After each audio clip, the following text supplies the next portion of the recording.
If you want to add photo to a contact on Samsung Galaxy S25, then first of all we need to open the phone app.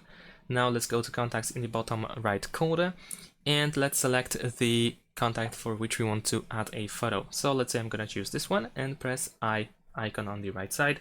Now we can press edit at the bottom.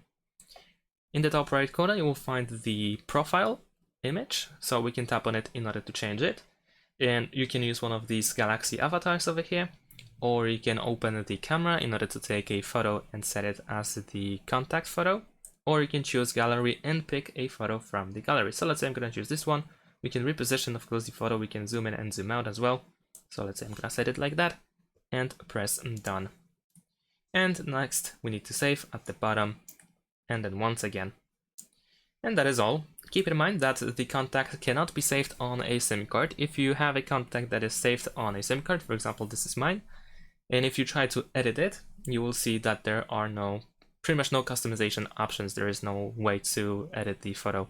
So keep that in mind. Move the contact to, for example, phone storage or your Google account or something to be able to add a photo. Thanks for watching, leave a like and subscribe to my channel, and see you in my next videos. Bye!